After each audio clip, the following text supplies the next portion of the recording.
Bố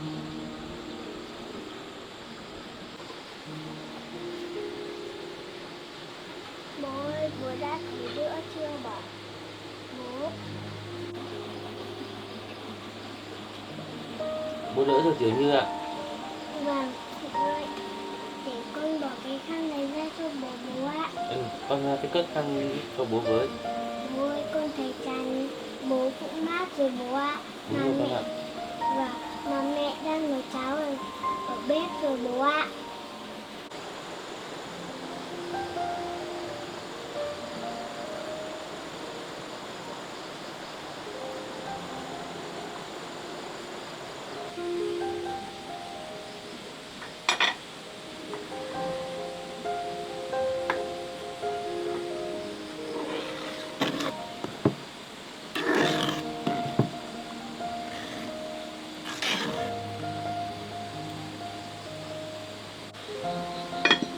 Mình nấu cho anh Cương một nồi cháo ở đây. Chắc là mình phải đi tìm một chút lá gì về để đun nồi xông. Người bị cảm xông bằng lá cây rất là tốt. Xông xong rồi ăn một bát cháo nóng với tía tô, chắc là cũng sẽ đỡ thôi. Bố ơi, bố con nằm nghỉ đi, để con đi cất cái khăn này. Mẹ đang nấu cháo ở kia rồi, lúc nào mẹ nấu cháo xong con sẽ bê cháo vào đây cho bố ăn bố ạ. Bố cũng đỡ nhiều rồi Tiểu Như ạ. Con không phải lo cho bố đâu nhé. Vâng ạ. Vậy để con đi cất khăn bố ạ.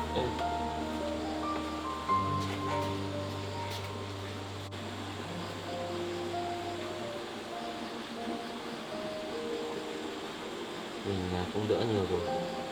Cũng may là có mẹ Tiểu Như vào đây để chăm sóc Tiểu Như giúp mình.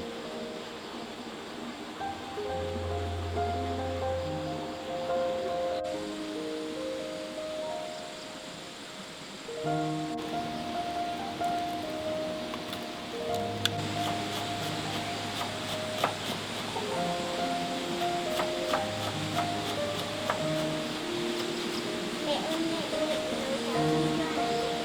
Tiểu Như à, mẹ nấu cháo sắp chín rồi đấy Tiểu Như ạ. Nhưng bây giờ mẹ đang tính là sẽ đi hái một chút lá về bắc cho bố Phương một nồi nước để xông. Người mà bị cảm lạnh ấy, xông bằng lá cây thì rất là tốt Tiểu Như ạ. Vâng, mẹ ơi, ở ngoài vườn có cây xả mới là cái tô của mẹ. Xong cái xả rất tốt đúng không hả mẹ? Đúng rồi Tiểu Như ạ. Con cũng biết lá cây để xông đúng không?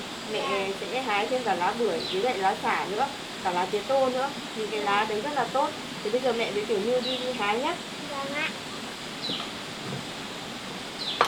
Đi con đi.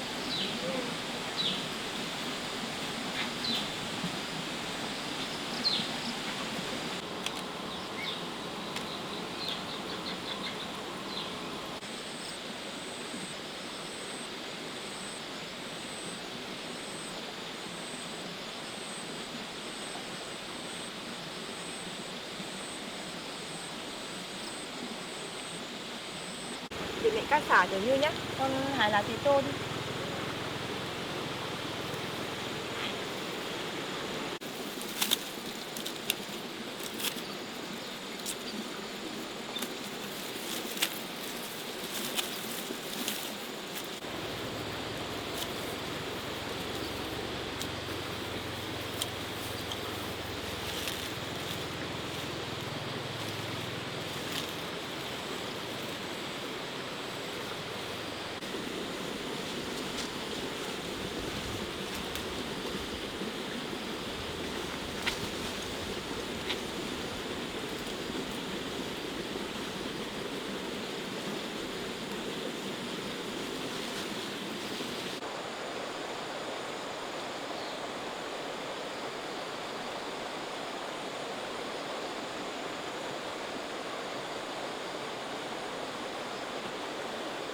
Mẹ con mình đi ra lấy thêm lá bưởi đi Tiểu Như ạ.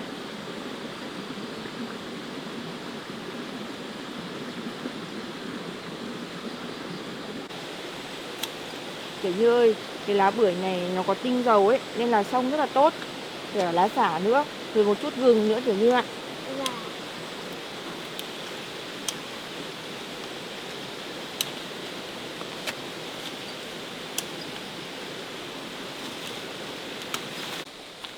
Lần này chắc là được của Tiểu Như ạ. Để mẹ ra đào thêm một củ gừng nữa.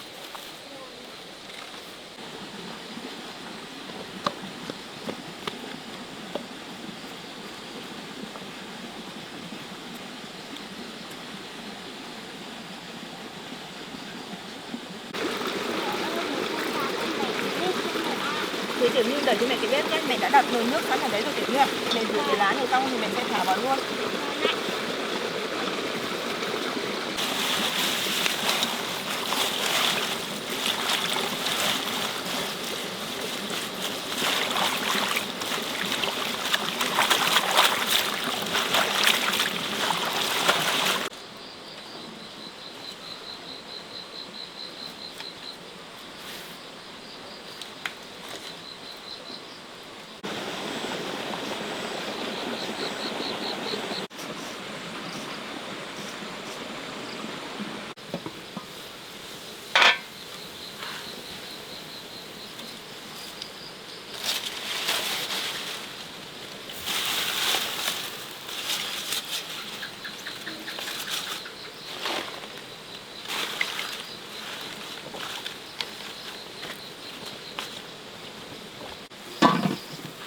Tiểu Như ơi, con đi vào chuẩn bị quần áo đi với đồ. Mẹ xong cho bố Khương thì mẹ cũng sẽ ra gội đầu cho Tiểu Như luôn con nhé.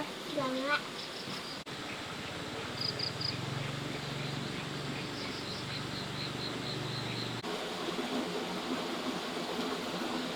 Trời cũng gần tối rồi. Anh Phương, anh dậy ạ. Vâng. Anh thấy trong người đã đỡ hơn chưa ạ? Tôi đỡ một chút rồi cô ạ. Anh Phương ơi, tôi cũng đã đặt một nồi nước sông bằng lá cây.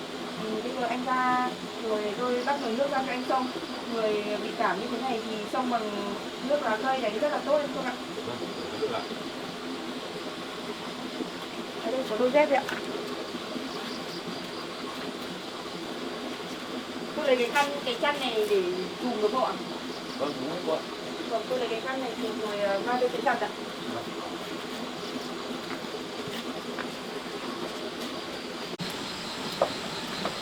Bố ơi, bố ra sông đi bố ạ. Ừ.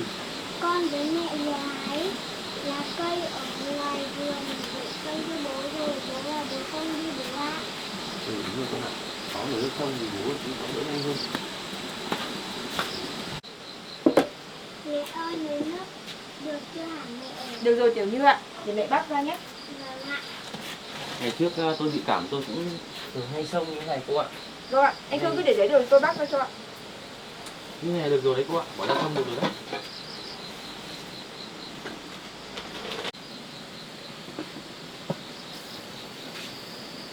Đúng rồi đấy cô ạ, phải sôi như này thì mới được, có sông nào nó mới tốt ạ. Anh Phương làm đây ạ. Anh ngồi xuống đây luôn đi để tôi chụp cái chăn cho. Vâng.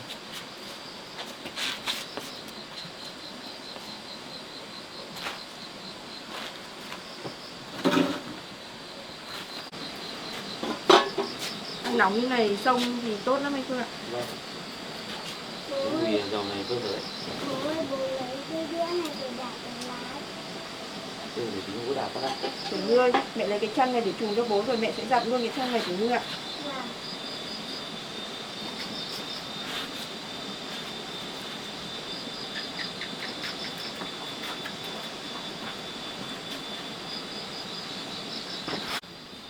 Anh Phương ơi, anh mở hé cái nồi ra để tôi chùm. Anh chịu khó nóng một chút nhé. Vâng. Toát mồ hôi ra là sẽ đỡ thôi ạ. Vâng ạ. Anh Khương cứ ngồi đây xông nhé. Vâng. Tôi đưa Tiểu Như ra để gội đầu. Tiểu Như ơi, con đi ra ngoài kia mẹ gội đầu cho. Vâng ạ. Tôi cũng- gội đầu cho. Tôi cũng đã nấu sẵn nồi cháo rồi đấy. Anh xông xong rồi ăn một bát cháo tía tô là tôi nghĩ là sẽ đỡ nhanh đấy ạ. Vâng. Mẹ ơi, xong như vậy là nhanh đỡ là mẹ nhỉ? Đúng rồi con ạ. Xông bằng nước lá cây thảo dược như thế này thì rất là tốt. Mà toát mồ hôi ra là cũng sẽ đỡ và cũng sẽ nhẹ người Tiểu Như ạ. Vâng. Thôi con ra đây mẹ gội đầu cho con nhé. Vâng ạ.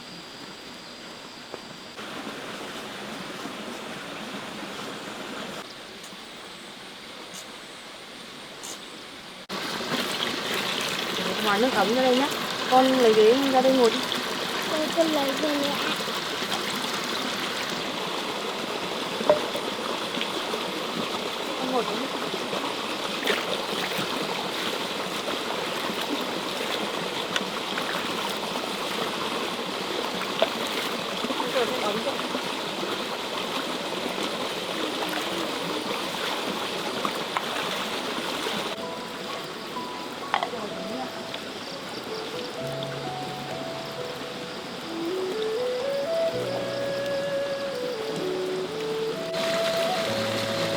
xong là bố Phương chắc là cũng xong xong ấy con ạ.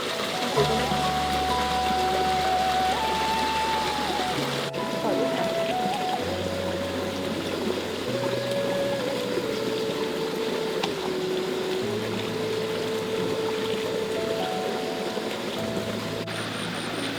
Chắc kiểu như dài nhanh bắt ra được.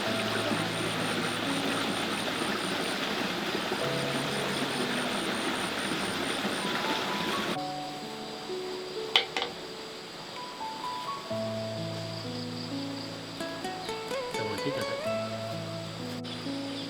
Mới xong có một lúc mà mình toát hết ra mồ hôi rồi, cảm thấy người nhẹ hẳn. Mình cũng phải tranh thủ xông thêm thôi.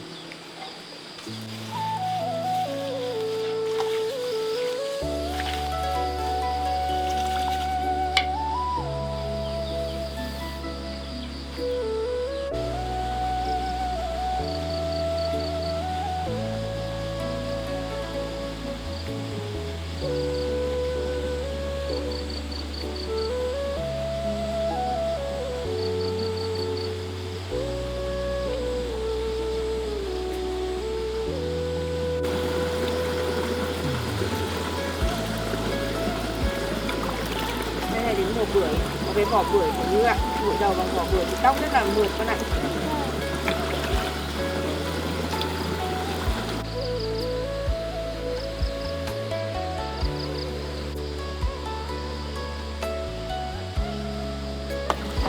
Như ạ, Phương vẫn còn đang trông ở kia. Được, mẹ lấy khăn lau cho con nhé.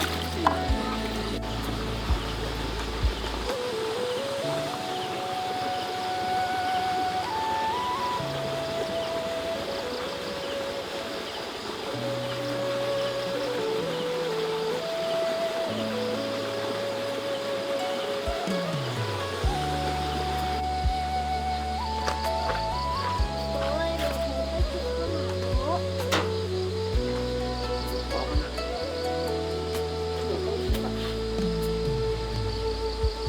Toát mồ hôi ra như này là dễ chịu anh Phương ạ.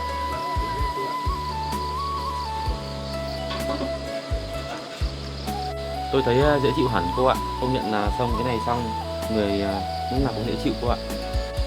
Bố ơi, tay bố toát hết mồ hôi rồi ạ. Anh Phương ơi, toát mồ hôi ra như này là cũng sẽ nhanh đỡ thôi anh Phương ạ. Cái nước này để luôn đặt lên trên cho nó ấm rồi mang đi tắm luôn anh Phương ạ. Tắm luôn bằng cái nước lá cây thì là cũng tốt nữa. Kiểu như ơi con cũng đi tắm đi nhá. Dạ.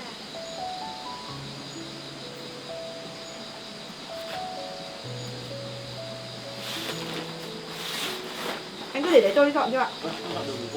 Đây, con đi tắm đi.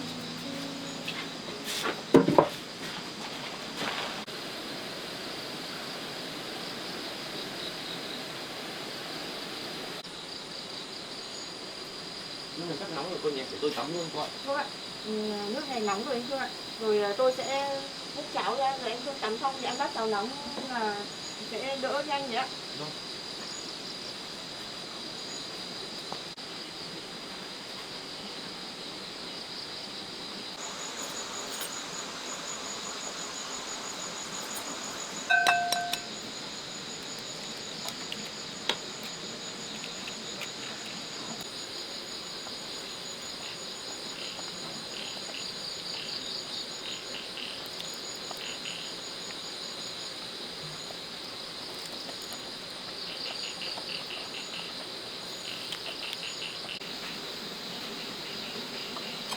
Mẹ ơi, con tắm xong rồi mẹ ạ. Kiểu như tắm xong rồi à?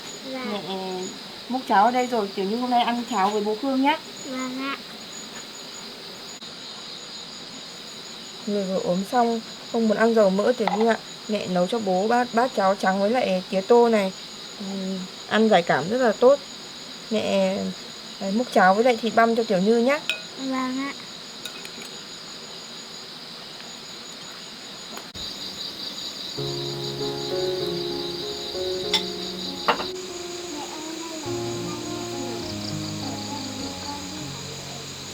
Tối nay bố Phương ốm thì mẹ trở lại đây ngủ với Tiểu Như nhá. Anh Phương tắm xong rồi ạ? Vâng, cô ăn nấu cháo ạ. Vâng, tôi làm cháo cho anh xong rồi ạ. Anh ngồi xuống đây ăn cho nó nóng ạ. Cô với Tiểu Như ăn không? Vâng, để tôi làm bát khác cho Tiểu Như, anh cứ ngồi xuống đây ăn trước đi ạ.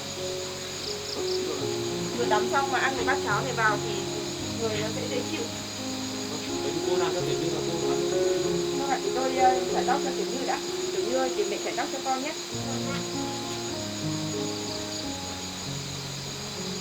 Bố ơi, bố cứ ăn cháo đi bố ạ. Bố ăn cháo nóng. Để con đi chải tóc xong thì nữa con chải tóc xong. Con ra ngoài này con ăn cháo cùng bố ạ. Vậy thì cô nhanh lên con nhá. Vâng Và ạ. cô nữa cũng ăn cháo nhanh hơn cô ạ. Vâng ạ, để tôi đưa Tiểu Như đi chải tóc đã.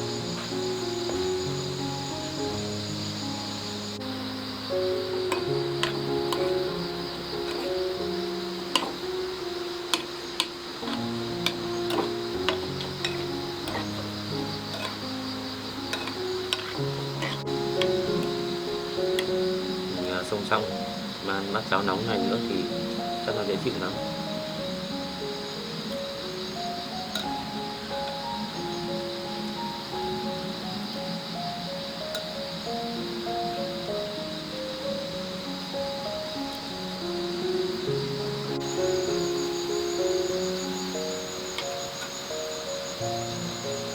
Hôm nào mà Tiểu Như đến, Tiểu Như cũng vui hẳn lên. Mình là cố gắng ăn để mẹ sức khỏe cho Tiểu Như để lo cho bố.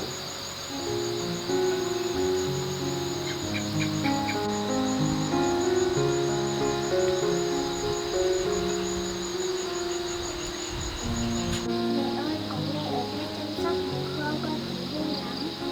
Mẹ ạ, mà bố Phương đã ăn cháo rồi mẹ ạ. Bố Khương ăn bát cháo đấy thì cũng sẽ nhanh khỏe thôi, Tiểu Như đừng lo lắng quá nhé. Rồi chút nữa mẹ sẽ pha cho bố một cốc trà gừng, rồi bố uống thuốc vào, ngủ một giấc qua đêm nay, chắc chắn là ngày mai sẽ đỡ hơn nhiều thôi con ạ. Vâng ạ. Chút nữa mẹ cũng phải đi lên xe để mẹ lấy quần áo. Mẹ cũng để quần áo của mẹ ở trên cốp xe rồi Tiểu Như ạ. Vâng. Từ đây mẹ với con lại ngủ ở giường này cho bố Khương ngủ ở phòng Tiểu Như nhé. Vâng. Thôi đi ra ngoài đi rồi mẹ múc cháo cho con ăn nhé. Vâng ạ.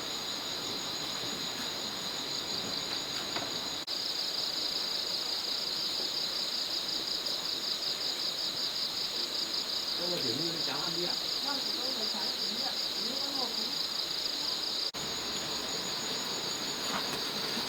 Tiểu Như, con ăn cháo cùng bố đi.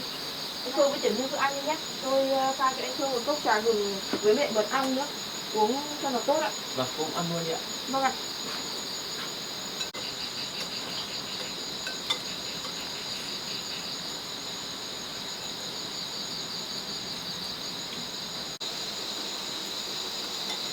Anh Khương ăn cháo xong rồi uống một cốc trà gừng với mật ong nóng này. Rồi anh Khương ạ. Vâng, cô cũng mới cháo ăn đi cô ạ. Vâng ạ.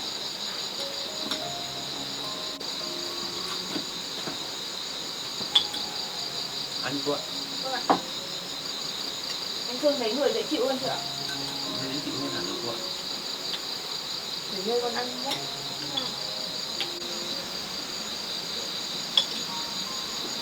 Cô ơi, giờ cũng tối rồi. Cô cứ ở đây ngủ lại ngồi với Tiểu Như cũng được cô ạ. Tôi sẽ chuyển sang phòng của Tiểu Như tôi ngủ. Vâng anh Khương ạ. Tôi cũng đem theo quần áo rồi tôi cũng định là tối nay sẽ ở lại đây ngủ với Tiểu Như. Anh Khương ốm mệt thì anh Khương cứ đi nghỉ trước đi ạ. Chút nữa tôi sẽ dọn dẹp rồi tôi sẽ dạy con bé học bài một chút rồi tôi sẽ ngủ lại đây với Tiểu Như ạ. Vâng ạ.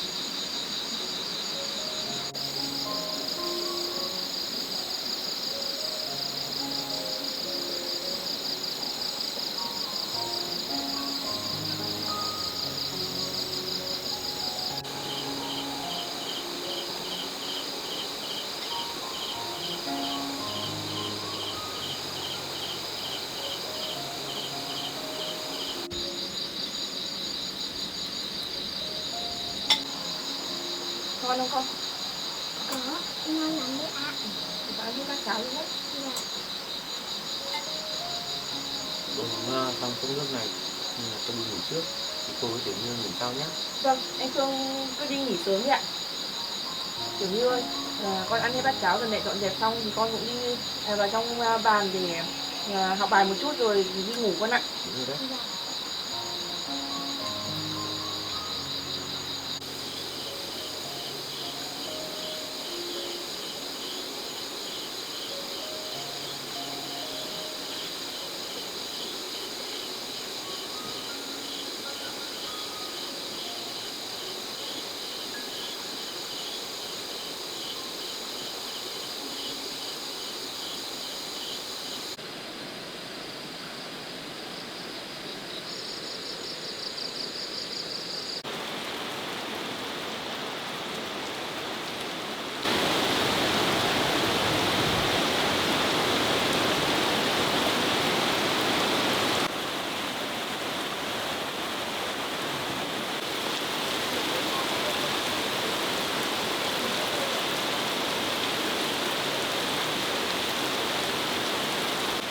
Trời mưa to quá cô ạ.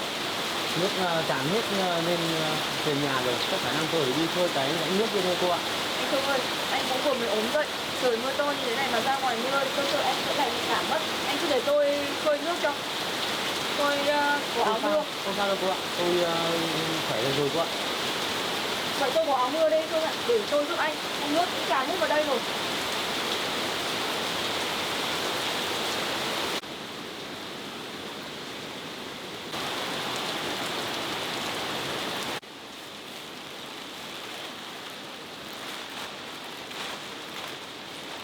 Trời mưa hôm nay to quá. Mưa tràn hết vào nhà rồi.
Đến Thương ơi, trời đang mưa to lắm con ạ. Con đi vào trong nhà hộ ướt nhé. Vào trong nhà đóng cửa vào để bố mẹ khơi nước ở trong ngôi nhà không có tràn nước vào nhà. Nước lũ lên cao lắm con ạ. Con đi vào trong nhà đi. Đóng cửa vào nhé.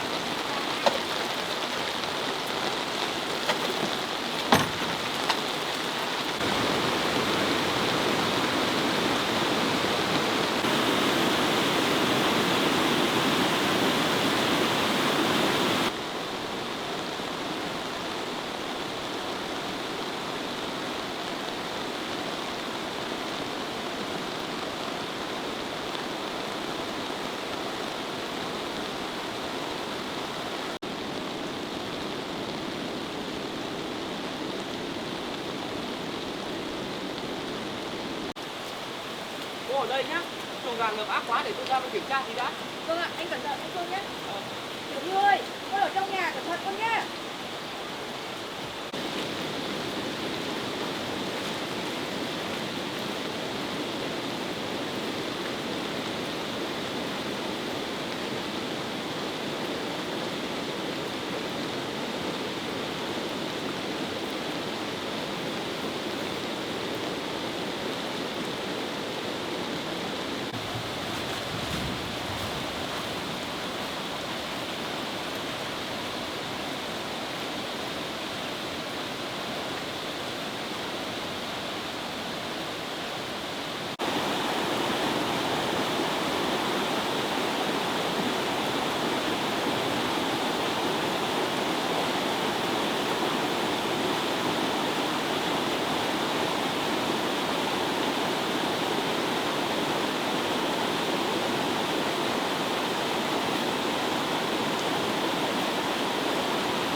Mưa cũng ngớt ngớt rồi anh Phương ạ. Vâng. Nước lũ cũng rút nhanh thôi. May là nước không tràn vào nhà nhiều. Vâng ạ. May cái kịch quốc nước không chảy vào thôi cô ạ. Anh Phương ơi, kiểu như cũng dậy từ lâu rồi mà tôi sợ con bé ra ngoài mưa ướt nên là tôi bảo con bé trong nhà. Anh cũng thay quần áo luôn đi ạ. Để cho nó khỏi nóng mọi người. May là tôi không ướt đâu cô ạ. Ở trong này mưa xuống nước chảy về nhanh ở đây anh ạ. Vâng. Bởi vì đây cũng là khe suối. Lúc nãy nước lên to quá tôi cứ sợ là cũng ngập hết trong nhà tôi. Cũng may là từ khơi rãnh nữa.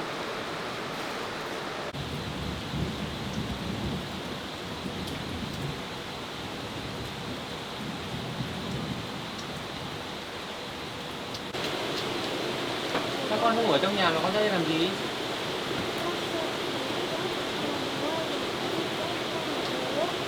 Ủa, không ướt đâu con ạ.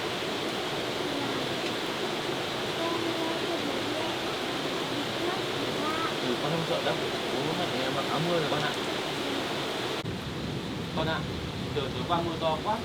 Lúc sáng bố dậy thì thấy nước ngập lên gần đến nhà rồi con ạ. Thời tiết này mưa nắng không thường thật đấy. Kiểu như ơi, mưa to quá con ạ. Kiểu như ơi, hôm nay dậy trời mưa to quá con ạ. Nước ngập lên đến gần chỗ giếng nước luôn. Và nước cũng tràn vào trong nhà nữa. Cũng may là bố với mẹ ra khơi được lại nước. Không nhận là mưa to rồi đấy con ạ. Anh Khương ơi, anh cứ đi thay quần áo đi cho nó khỏi ướt anh Khương ạ. Vâng, không sao đâu cô ạ. Tôi quần áo khô rồi cô ạ. Và sáng nay anh đã thấy đỡ hơn nhiều chưa? Hôm nay tôi cũng thấy người khỏe mà mới đỡ hẳn rồi cô ạ. Vâng ạ. Kiểu như ơi, thế bây giờ cũng ngớt mưa rồi, con đi cắt cái ô đi. Xong là mẹ pha cho con để bố Khương cốc sữa nhé. Anh Khương ơi, để tôi pha cho anh một cốc sữa ấm đi Khương ạ. Uống vào cho nó đỡ bị cảm ạ.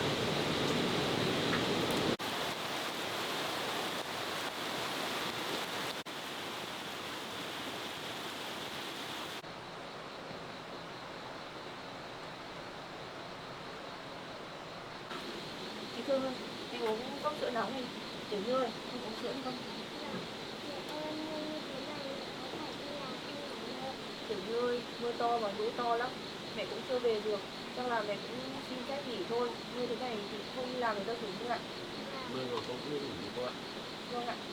Lũ to như thế này thì tôi cũng không về được đi làm được ạ. Con cứ uống sữa đi, anh không uống sữa nhỉ? Cô chúng ta chơi đúng không?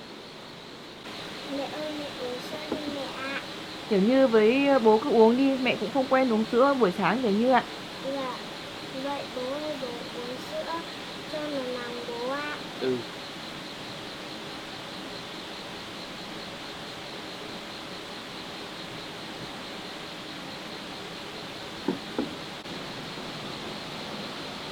Kiểu như hôm nay mưa to nên lũ to lắm. Hôm nãy bố đi vớt rác ở ngoài chỗ chuồng cá ấy, bố thấy nước nhiều, bố nghĩ chắc là cá ở đầu nguồn nó sẽ chảy về đấy con ạ. Thì bố đem cái đó ra suối bố đánh thử xem có được không. Dạ. Anh Phương ơi, lúc nãy nước lũ to như vậy, tôi nghĩ là cũng có cá về đấy. Tôi thấy ở đây có một cái bẫy cá. Nếu mà đặt xuống thì có khi là được cá to đấy Phương ạ. Đúng rồi, nhưng khi mà nước suối chảy to này cá nó dừng về thì trước tôi đi đánh rồi cũng được cá to lắm cô ạ. Vâng, vậy thì để tôi phụ anh mang cái bẫy xuống để đặt thử xem là có cá không. Vâng. Tôi đi ra lấy cái bẫy. Tiểu Như ơi, con cứ ở trong này con nhé.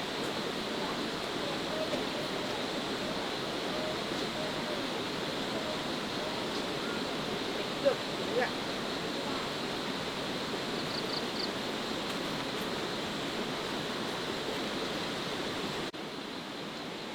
Ôi, đi, như anh không kia một tí nữa. Tiểu Như ơi, con đi cẩn thận nhé. Được là trưa nay về quá trưa nay đúng rồi.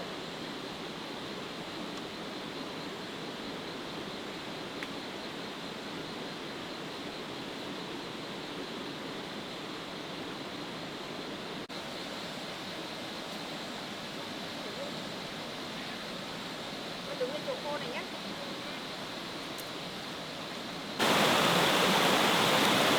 Ô, một người với con nhé.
Như là được rồi cô ạ.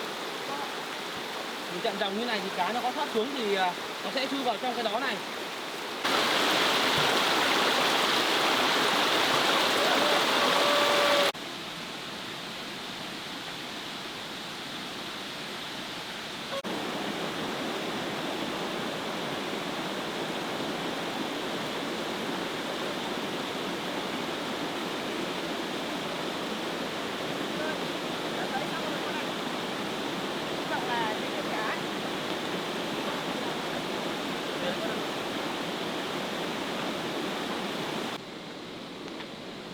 Tận mưa rồi con, mua vào được rồi con.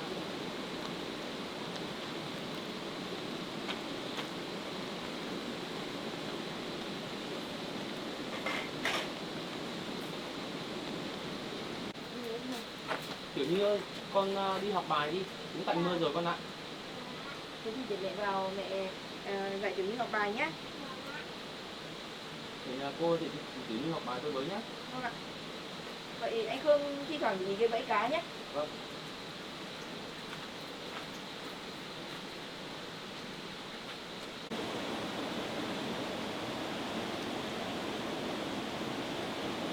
Đọc cho Tiểu Như viết con nhé. Họa mi hót. Con ngẩng cao cái đầu lên một chút.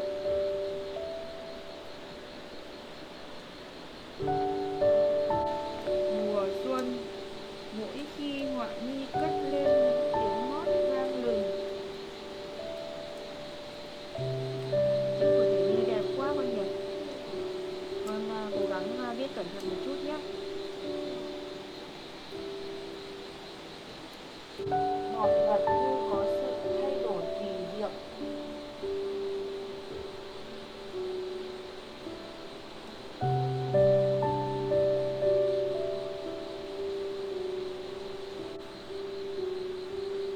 Mẹ ơi, con ước vài ngày nữa con với con mẹ ạ. Thi thoảng mẹ cũng sẽ vào đây thăm Tiểu Như.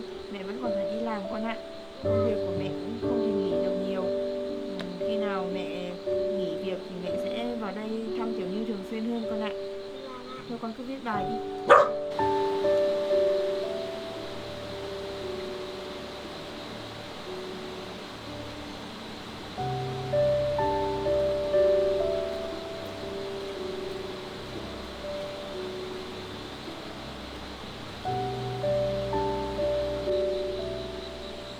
Khi nào tạnh mưa mình phải ra cải tạo lại vườn rau.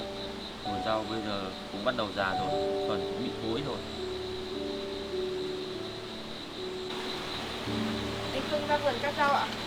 Tính một bài xong rồi bác. Vâng ạ. Rau bí này non quá nhỉ. Thì cho mẹ với Tiểu Như sẽ trước nhé. Chắc là cũng muộn thì tôi bắt nồi cơm không chưa ạ? Vâng, vậy thì để tôi ra tôi xem cái bó cá xem có được không. Vâng, nếu mà anh là thấy cái bẫy cá được cá thì gọi tôi nhé, để tôi mang rổ ra với lại chậu ra để đựng ạ. Vâng. Tiểu Như mẹ với con trước rau nhé. Mẹ ơi, lấy quả bí non này ngon quá mẹ nhỉ. Đúng rồi Tiểu Như ạ. Ăn rau bí này rất là tốt này. Rau bí này non rồi đấy. Vâng. Mẹ phải tước sạch hết cái vỏ bên ngoài nó thì ăn nó mới không bị nhặng con ạ. Vâng ạ.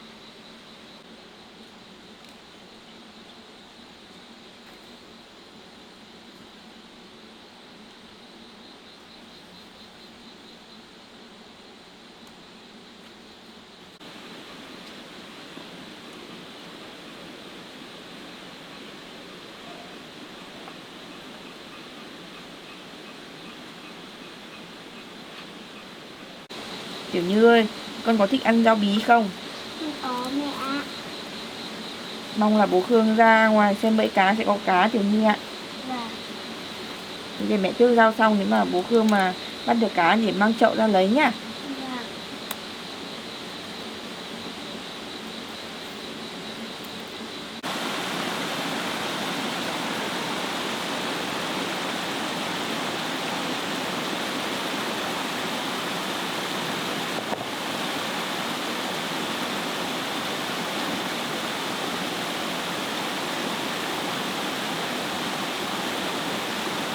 Được cá rồi Tiểu Như ơi.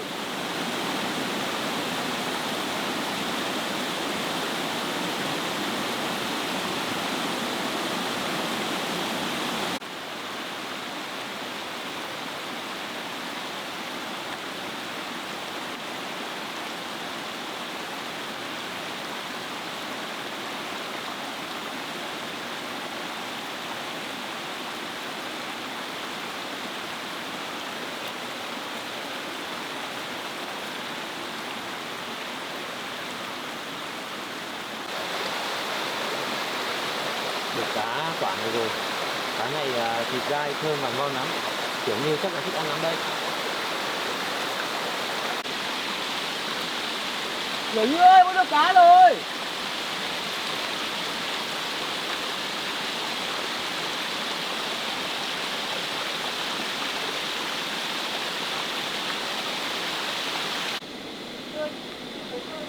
Cá hay sao con ạ?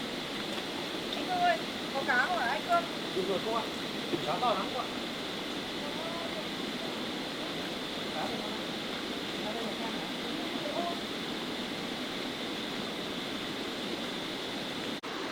Tôi thì trộn chưa ạ? Cắt cái cá này, để cho nước nó chảy chết. Tiểu Như con đứng vào để cho bố đổ cá vào đây nhé. Tiểu Như ơi, mẹ nhìn thì có con cá to lắm Tiểu Như ạ. Cá này Tiểu Như thích ăn lắm cô ạ.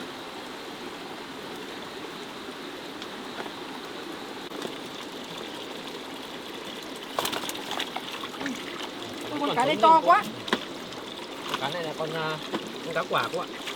Tiểu Như ơi, con cá này nấu canh rất là ngon đấy Tiểu Như ạ. Vâng. Tiểu Như ơi, con ngồi xuống đây xem. Ui, con cá này cũng to lắm Tiểu Như ạ. Tiểu Như con này con cá rô phi hay sao ấy. Cái này cá phi cô ạ. To quá Tiểu Như ạ. Con này yếu lắm. Bố ơi, con cá này to quá bố ạ. Con nào cũng to con ạ. Anh Phương ơi, may quá nhỉ, kiểu hai con cá to quá. Trời lũ như thế này, cá ở trên nó đổ về, công nhận là được cá to thật đấy. May thật đấy. Rồi là trưa nay mình có cá ăn rồi cô ạ. Cô vào cô nấu cơm đi. Tiểu Như vào trong cô con ạ. Để bố đi mổ cá luôn. Để tôi đi nấu cơm với tôi nhé. Vâng. Cá to quá. Đi vào nhà đi Tiểu Như ơi. Con cá này mà để nấu canh thì ngon lắm đây.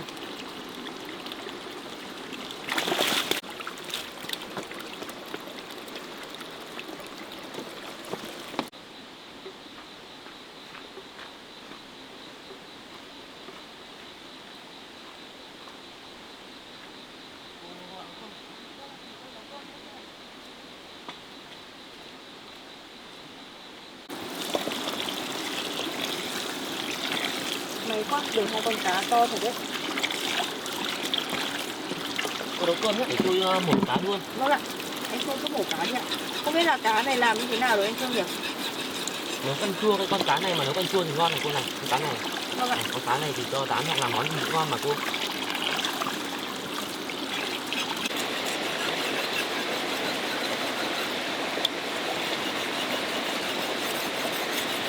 Thế anh Phương cứ mổ cá nhé. Rồi tôi bắt nấu cơm trước ạ.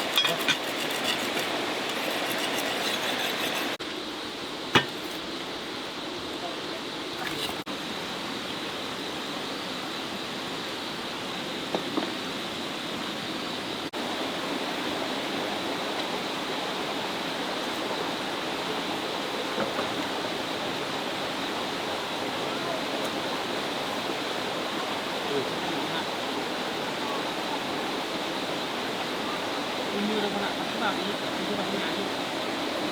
Bố ơi, con sợ bố bị bắt vào người. Bố lại bố vừa cảm thấy xong bố lại bố đi con xe cho bố nữa. Bố ạ. Nó xe bố cũng được con ạ.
Mẹ đang rán cá với lại ướp gia vị để nấu canh con ạ.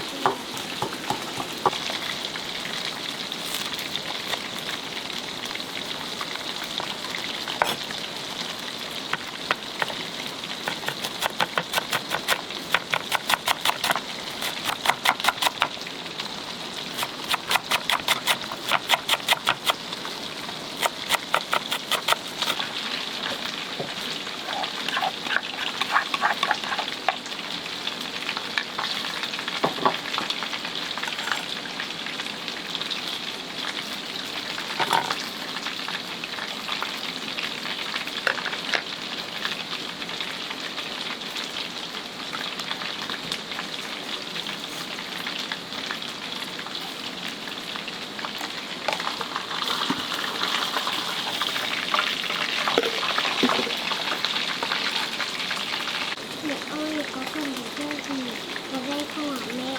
Bây giờ mẹ cho thêm một ít nước mẻ chua này vào để sẽ bao lên nấu được như ạ. Con cầm cho mẹ nhá. Vâng ạ.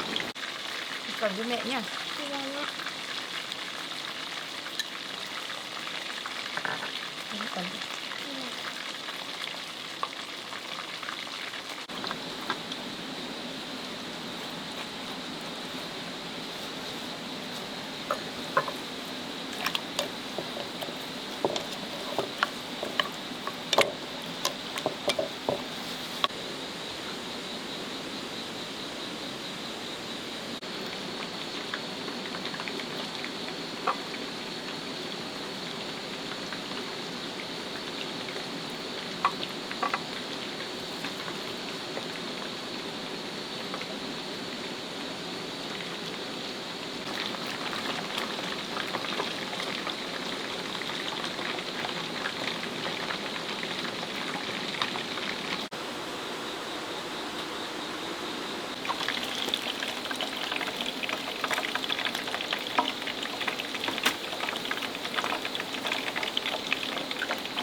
Anh Khương vừa đi đâu về vậy ạ? Tôi đi xem cái tủ điện các bạn. Tôi thấy chút măng. Rau tôi vừa rửa ở ngoài kia rồi đấy. Vâng ạ. Nhưng nào khi nào về cô lấy về ít về mà ăn cô ạ. Măng này ngon quá anh Khương nhỉ? Tiểu Như ơi, bố Khương đi lấy được nhiều măng nhớ các con này. Đây này. Ôi nhiều quá mẹ ạ. Măng này ăn giòn lắm con ạ. Dạ. Để đây để dành bữa tối con ạ. Trưa nay có nhiều đồ ăn rồi. Dạ.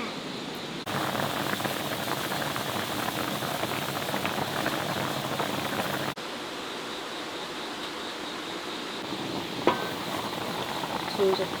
Mình phải cho đậu phụ vào đã.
Tiểu Như ơi, mẹ nấu canh cá này con thấy thơm không? Đúng con mẹ ạ. Con ngửi thử xem. Thơm quá. Thế thì chuẩn bị ăn cơm thôi Tiểu Như nhỉ? Dạ. Vậy để con đi giải chiếu để cả nhà ăn cơm mẹ ạ. Thế Tiểu Như đi giải chiếu nhé. Dạ.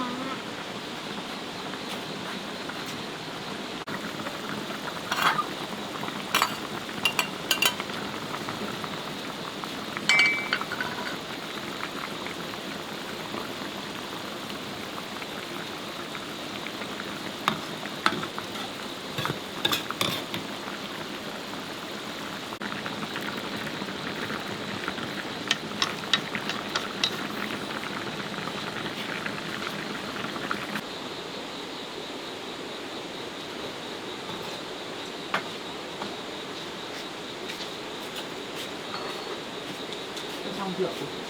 Tôi nấu sắp chín rồi đấy anh Khương ạ. Ngon quá cô ạ, mùi thơm quá. Anh Khương ơi, anh Khương thử một chút xem là cái canh cá tôi nấu như này có hợp khẩu vị với anh không ạ? Vâng. Đây ạ. Tiểu Như con thấy thơm không? Ngon lắm cô ạ, vừa rồi đấy cô ạ. Vâng, vậy thì chúng ta ăn cơm thôi Tiểu Như nhỉ? Chắc là con đói rồi đúng không? Cho cơm Tiểu Như.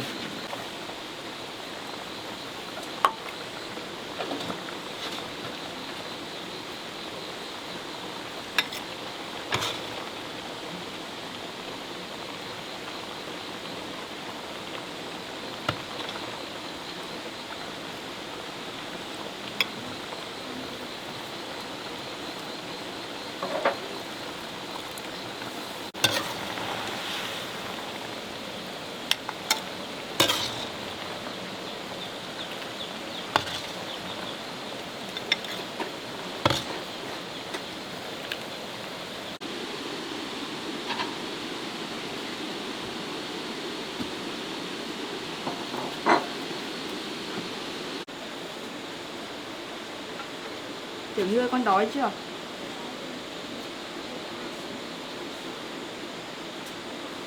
Cá thì ngon quá con ạ.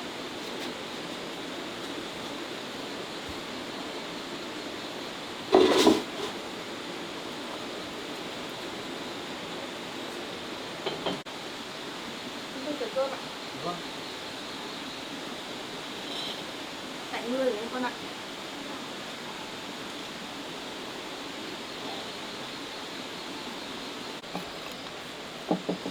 Để mẹ sửa cơm nhá. Anh Cơ ơi, anh ngồi xuống ăn cơm đi ạ. Vâng. Tiểu Như đến canh cá nhé em nhé, cá ngon lắm con ạ. Anh Cơ múc cho Tiểu Như một bát canh cá đi ạ. Vâng. Cá này rất là nạc, không sợ có xương. Con ăn cẩn thận nhá. Vâng, Cho con mẹ nhớ bác. một cơm.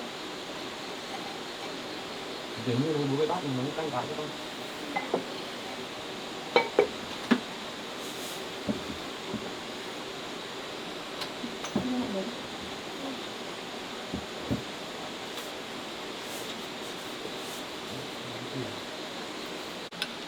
Không mời bố mẹ ăn cơm ạ. Con ăn cơm đi. Múc canh cá lên. Vâng, tôi mời anh ăn cơm ạ. Múc canh cá lên cho nó nguội nhá Tiểu Như nhé. Vâng ạ. Cá ở suối này công nhận là ngon thật anh Cơ ạ. Đúng rồi, cá suối ngon lắm cô ạ. Thì còn thơm nhé. Tiểu Như, con ăn canh cá này đi. Đấy. Vâng ba mẹ ạ. Ngon không con? Bố ơi, con cá này ngon lắm, bố ăn đi bố ạ. Đúng rồi, ngon lắm, canh cá mẹ nấu ngon lắm không ạ. Vâng. Mẹ bố cũng ăn rồi mà bố cũng đang ăn rồi này. Vâng. Cô ăn đi, cô ăn đi. Rồi tôi lấy anh Cơ nhé. Ngon cho bố mẹ ạ. Tiểu Như ăn nhiều vào con nhé. Vâng ạ. Cả rau bí này cũng ngon này. Vâng. Cô Cá. ăn nhiều vào. Vâng ạ. Trời tạnh mưa xong nước rút nhanh anh Cương nhỉ? Vâng, thời tiết mùa này nó thế mà cô. Nó chỉ mưa một lúc ào ào xong là nó mạnh thôi. Xong rồi Vâng. nước rất nhanh.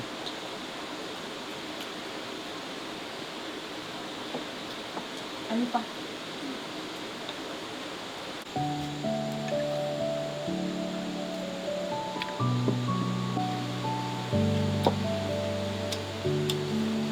Cái cá suối này mà dám kiểu này ăn cơm thật đấy cô ạ.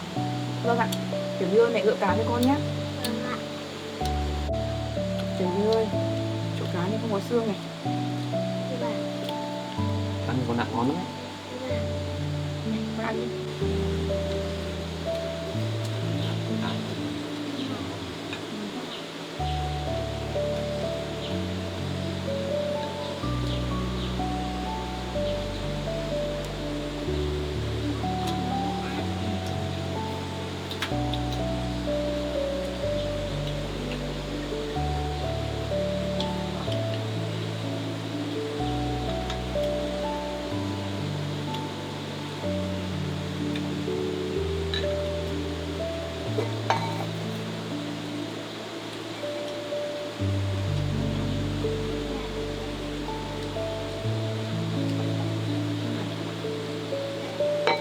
Tiểu Như ăn hết cơm rồi mẹ lại lấy thêm cơm cho con nhé.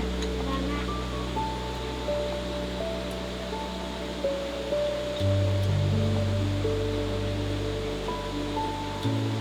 Ngon quá con nhỉ? Bí ngoài vườn non cho anh Cương ạ. Vâng. Trời mưa này bí ngon lắm. Anh Cương ăn nhiều cá không ạ? Còn nhiều cá lắm ạ. Vâng.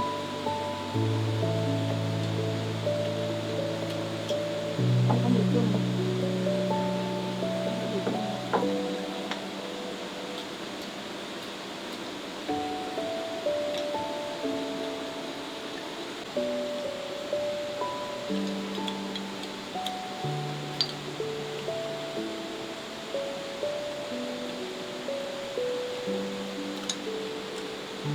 Canh cá này ngon rồi đấy cô ạ. Hôm nào cô bảo tôi canh nấu với nhé. Vâng anh Cương ạ. Ăn canh cá này phải ăn thật nóng ạ. Anh Cương ăn nhiều cái canh cá đấy một chút cũng rất là tốt. Người vừa ốm dậy ăn bát canh nóng này là tốt lắm đấy anh Cương ạ. Vâng.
Trời cũng tạnh mưa rồi cô ạ.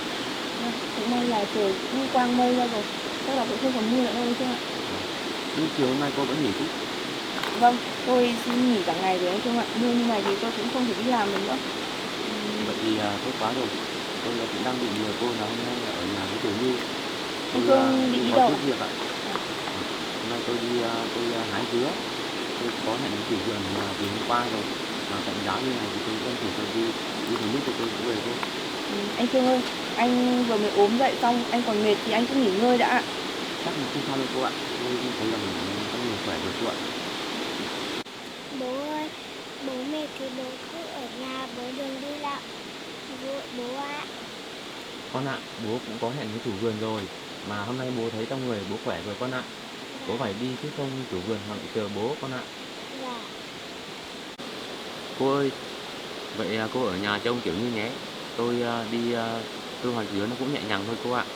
Rồi một chốc rồi tôi lại về đây bây giờ thôi mà. Vâng, vậy anh Phương đi làm thì anh Phương cũng cứ làm việc nhẹ nhàng thôi anh Phương ạ. Rồi còn giữ gìn sức khỏe nữa ạ. Cứ ở nhà thì tôi sẽ giúp anh làm việc nhà với tôi sẽ giặt cái chăn hôm qua đấy ạ. Sáng nay tôi định giặt nhưng mà trời mưa to quá. Vậy anh Phương cứ chuẩn bị đi đi. Ở nhà Tiểu Như thì anh không phải lo đâu. Vâng, vậy cô giúp tôi với nhé. Vâng, không có gì đâu anh ạ. Bố ơi, vậy bố đi làm những việc nhẹ nhàng cho bố ạ. Bố đừng đeo gùn ạ. Bố biết rồi, cảm ơn con gái nhé. Bố cũng đeo chỉ vừa tầm của bố, sức của bố thôi. Tiểu Như rất là lo lắng cho anh đây anh Phương ạ. Nên là anh cứ giữ gìn sức khỏe anh Phương nhé. Vâng, vậy con ở nhà với mẹ nhé. Dạ. Bố tranh thủ thời tiết này giáo tôi đi luôn với cô ạ. Vâng ạ. Tiểu Như cũng đi vào đây.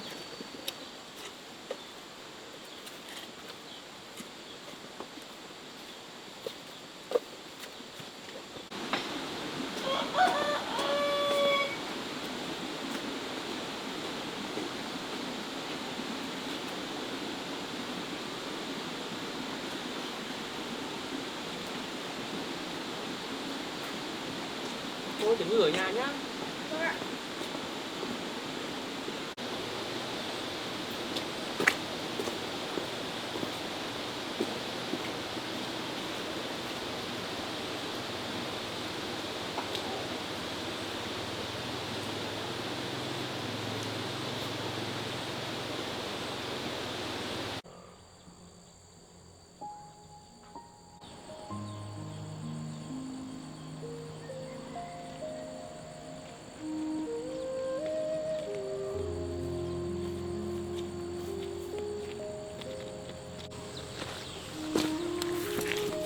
Vườn dứa ở đây rồi. Vườn dứa quả to và đẹp thật đấy.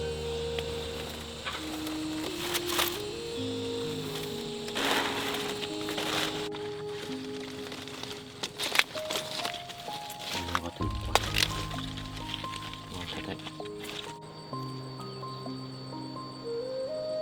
Thơm quá. Mình phải gọt một quả này để ăn thử.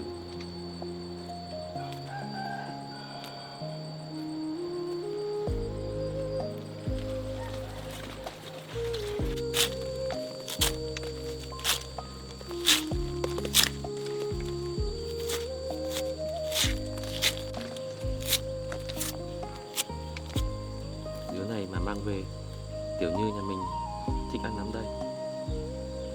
Thơm thật đấy.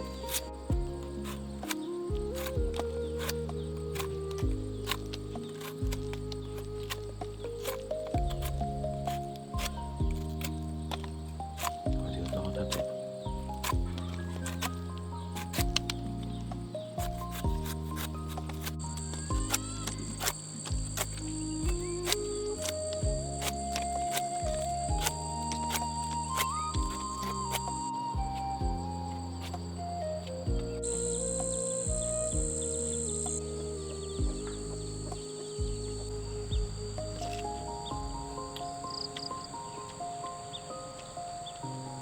Ngọt thật đấy.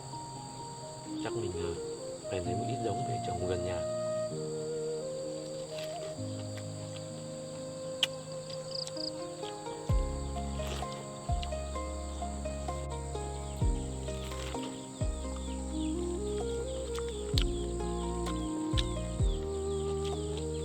Ngọt thật đấy. Mà thơm nữa.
phải bẻ hết ngọn đi để mình xếp vào gùi nó mới được nhiều.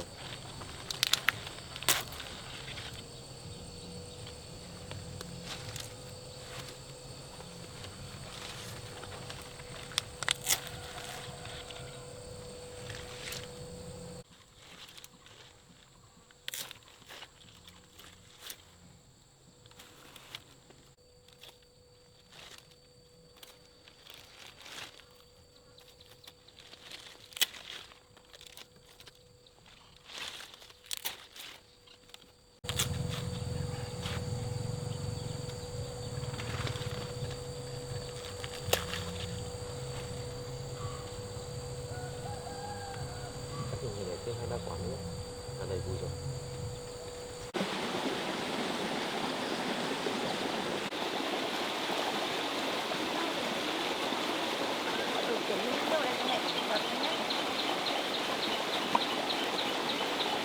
Ngày mưa to quá chẳng đi lại thì sáng nay mình sẽ giặt quần áo nhưng mà mưa to quá.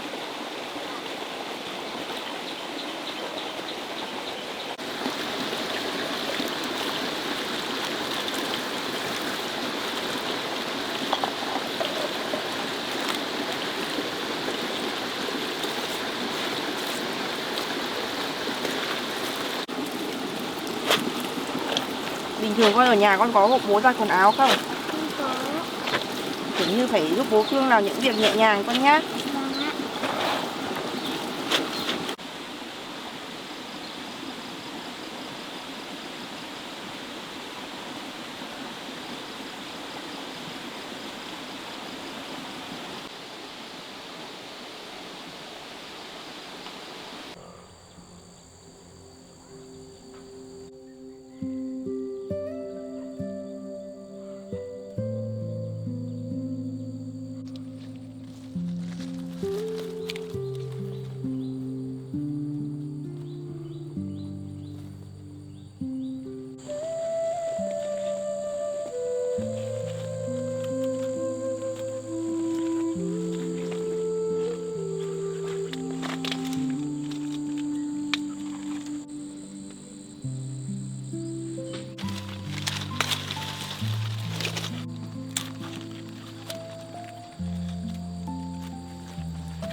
Cái giống dứa này nó thơm thật đấy, mà ăn thì lại rất là ngon và ngọt nữa.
Cũng đầy gùi rồi, bây giờ mình về thôi, về còn nhanh còn xuống chợ bán nữa.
đưa để mẹ phụ nấu cơm dọn nhà bếp được một chút tiểu như ạ.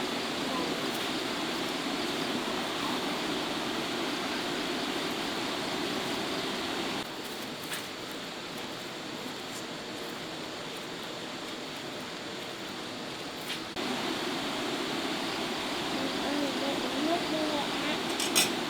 Không tiểu như nhé.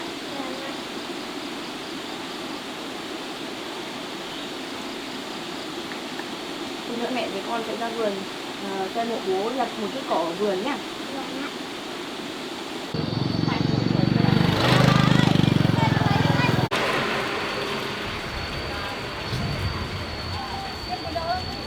Cái chỗ bọn em oanh nữa nó mua đấy cái trắng không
Vâng, mua dưa cháu đi cô ơi.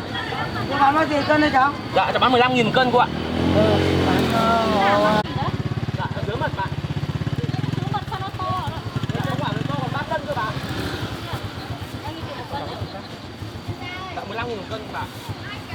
10.000 luôn bạn. Dạ, 10.000 cháu không bán được ạ. Chung. Đâu, có quả bé sâu để con mình nhé. Làm YouTube lâu chưa?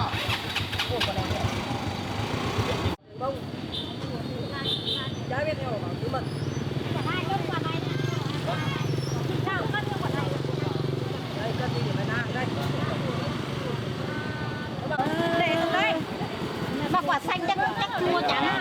Đấy. 4 cân là mấy này? 4 cân rưỡi. Này các em ơi. 60.000 thành nhà. Quả này hôm nay 70.000. Đấy đâu dạ? 4 cân 60.000. 4 cân thì ra 60.000 rồi. cân ở đấy thế nào? Vâng, quả này. Người làm YouTube. Quả này 20.000 nữa. Đâu, bà cân quả này à? Cứ quả ngoài cùng. Vâng ạ. Sao lại ăn xanh thế? Xanh với cả Không, chín hết ạ, còn hết ạ. xanh cũng là chứ. Này, chín có đòn ơi, ăn gì đó. Chín có ăn Vâng, không? vâng. Dạ, chín ngọt lắm ạ. Ai biết ngọt này không xanh hết đấy không quảng được. cáo. Ở trong nó chín hết rồi ạ. Hai quả này. Mua quả là về quả ăn. Này, bảo cân cho cái quả chín đấy đi. Vâng, vâng, rồi cháu. Hai không chín mật.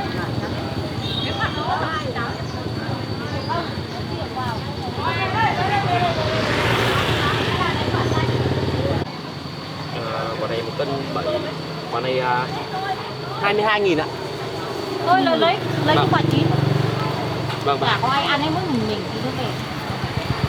Cân cái quả chín này này. Chờ ta cái nhá. Ngồi đây. Vâng, vâng. Bác cứ lấy về tí cháu lấy sau được ạ.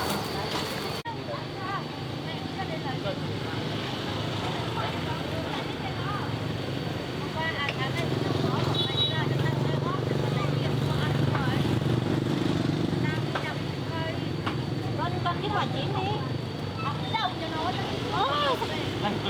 Chờ lâu nhất rồi đấy.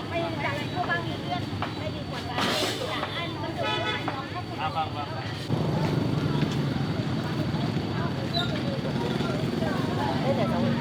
Cân cái quả chín đây. Vâng, vâng, cái quả chín đấy. Được cháu quyền sữa. Vâng. Hả? Đấy, mua quả đấy to đấy. Quả nào cũng ngon bạn, quả nào cũng ngon hết, không sợ chua đâu bà. Không sợ chua đâu. Không chua tí nào cả.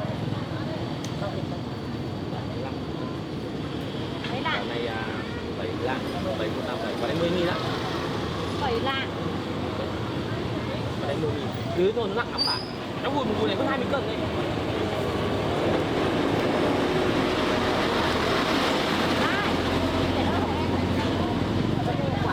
Nó to lắm trên mình cơ. Có quả to 3 cân các bạn.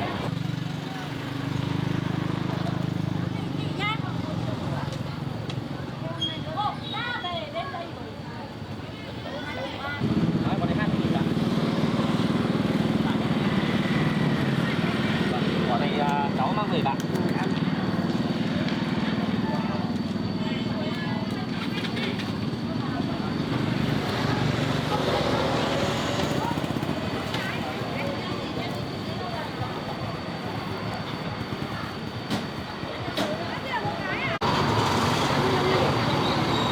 Nhiều vậy.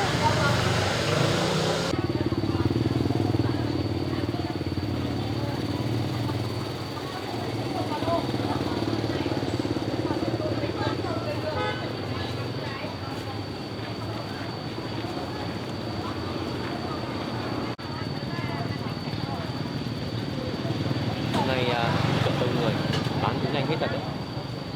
Thôi, cho chủ mình về đã.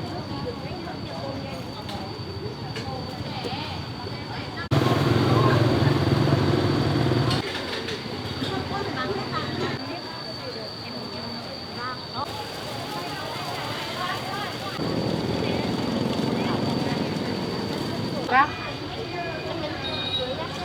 Đúng rồi mẹ ăn chuối đâu? Đi tiêu giá. Đi tiêu giá. Nhà thuê cho mang lên cho.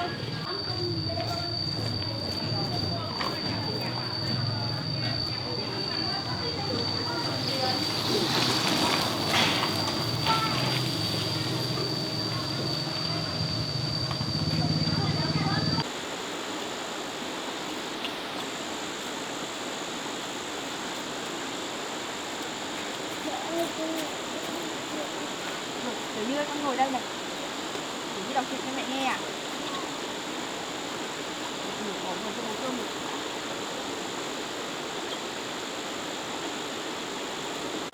Mẹ ơi, để con đọc truyện cho mẹ nghe nhé. Ừ, Tiểu Như đọc truyện cho mẹ nghe con.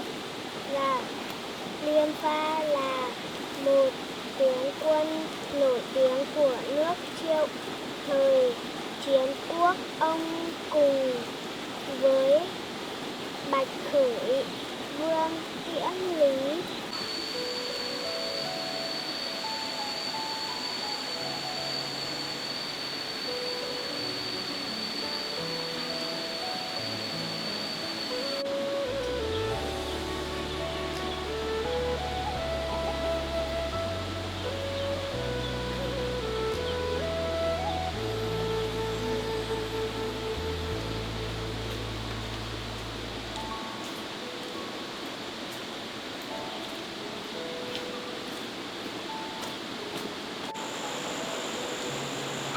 Như làm gì đấy con?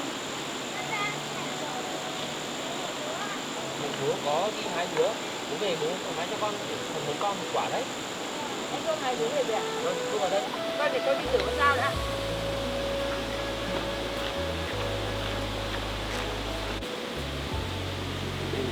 Hôm nay bố về với phần con quả này to mà bố ăn thử rồi ngọt lắm con ạ.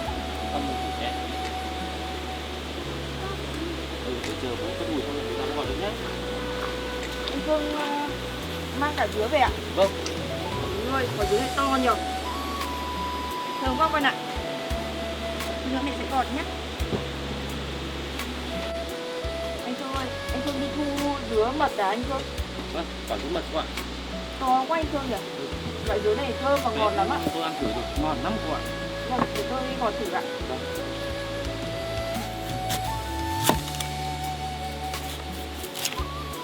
Cái giống dứa này trồng cũng dễ anh Phương ạ. Vâng. Quả to lắm cô ạ. Họ bảo có quả 3 cân. Vâng, tôi cũng biết cái giống dứa này rồi ạ. Nó không giống dứa ta của mình. Tiểu Như hôm nay con ở nhà với mẹ con làm những gì? Bố ơi, vừa nay con đang vặt cỏ ở ngoài kia với mẹ bố ạ.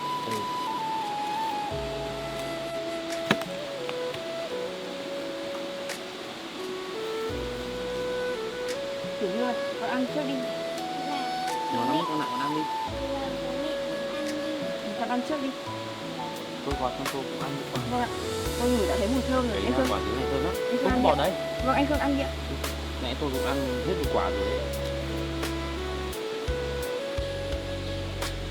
Cái giống dứa này trồng ở xung quanh nhà này thì nó cũng nhanh có quả thôi anh Khương ạ. Vâng, ngọt lắm cô ạ. Hôm nay tôi đi tôi lấy nhưng mà vì tôi gùi đầy quá rồi, mai tôi mới quay lại tôi lấy giống sau. Vâng ạ.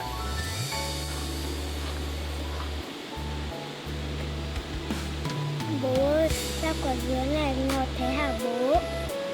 Giống này dứa mật con ạ, nên quả ngọt hơn quả dứa ta mình. Vâng, vậy lúc nào bố lấy giống về bố trồng ở xung quanh nhà này để có quả để ăn bố nhé. Đúng rồi, mai bố sẽ lên quay lại bố lấy về bố trồng cho Tiểu Như ăn nhá.